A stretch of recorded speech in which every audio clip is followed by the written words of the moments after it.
Pak, selamat siang untuk Bapak. Kami dari perwakilan kelompok 3 pengembangan IPS mau izin wawancara Bapak. Sebelumnya boleh izin perkenalan sama Bapak? Nama saya itu Doli Rudi Kartosilalahi, SPD. Saya guru kelas 6C.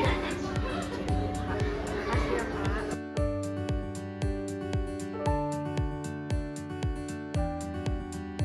Selamat pagi Pak, di sini izin kami dari kelompok 3 pengembangan IPS dari Unimed mau bertanya Pak. Boleh Pak?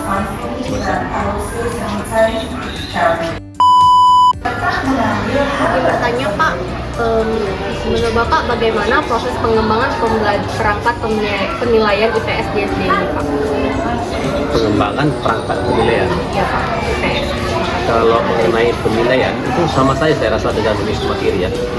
Soal-soal itu harus disusun sesuai dengan karakter siswa atau kemampuannya gitu kan. Semua siswa itu kan beda-beda daya pikirnya, daya tangkapnya pada saat belajar gitu. Jadi kita sesuaikan dan kita buat kriterianya. Seperti contohnya ada yang mudah, ada yang sedang dan ada yang sulit. Sudah dia kalau menyusun penilaian.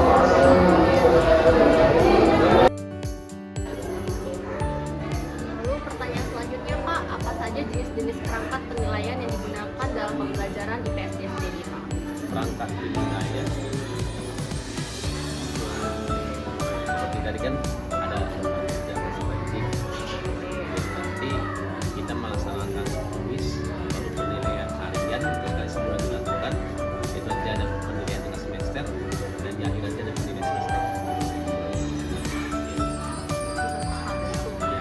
Ya Pak. Lalu selanjutnya bagaimana guru-guru di SD ini mengukur kemajuan siswa dalam mata pelajaran IPS?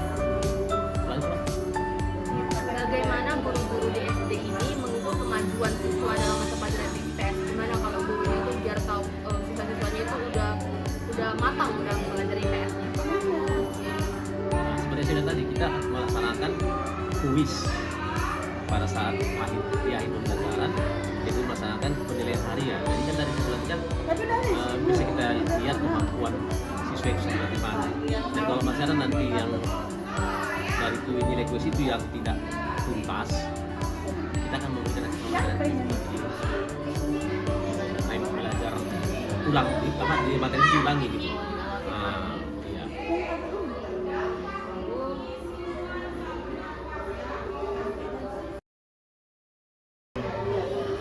Apakah perangkat penilaian ini telah disesuaikan dengan kurikulum terbaru Pak? Perangkat penilaian sesuaikan dengan kurikulum terbaru, maksudnya ke-13 Kurikulum terbaru sekarang kemerdekaan. Merdeka. Karena kita kan masih kurikulum 2013, jadi harus kita sesuaikan dengan kurikulum 2013. Tapi pembelajaran kita udah mengarah ke kurikulum merdeka gitu. Tapi kurikulum digunakan itu ke-13 untuk kelas 6 ya. Tapi kalau kelas 1-4 kan dia udah kurikulum merdeka. Lalu pertanyaan selanjutnya Pak, bagaimana sekolah mengukur efektivitas perangkat penilaian IPS dalam meningkatkan pemahaman siswa? Sama seperti yang tadi ya, yang dilakukan. Kalau sekolah kan mencakup semua ya kan, mencakup semua kan, berarti penilaian semester itu kalau masih ada nilai siswa yang di bawah KM, ya kita harus membuat remedial. Sekolah membuat remedial setiap mata pelajaran. Pertanyaan selanjutnya, bagaimana perangkat penilaian membantu dalam pengembangan keterampilan sosial dan pengetahuan siswa di bidang IPS? Bagaimana perangkat penilaian membantu dalam mengembangkan keterampilan sosial dan pengetahuan siswa di bidang IPS? Nilai keterampilan. Iya. Nilai keterampilan. Kita ganti pertanyaan selanjutnya Pak. Bagaimana sekolah berupaya untuk memastikan kesetaraan dan keadilan dalam penilaian IPS di semua tingkatan kelas? Ulang dulu.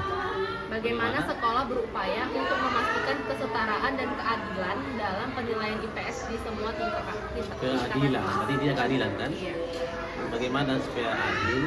Yaitu lembar jawaban itu memang harus benar-benar dikoreksi. Dan seperti saya bilang tadi, soal yang dibuat itu harus disesuaikan dengan kondisi si anak. Nah, saya bilang tadi kan daya pikir anak-anak itu beda-beda. Kalau kita buat soalnya kategori sulit semua, jadi anak-anak nanti yang daya pikirnya itu lemah itu kan tidak bisa menjawab, otomatis bisa menjawab. Jadi supaya adil makanya kita buat ada yang kategori mudah, ada kategori yang sedang, dan ada kategori yang sulit. Baik Pak, ya sekian pertanyaan dari kami. Terima kasih Pak.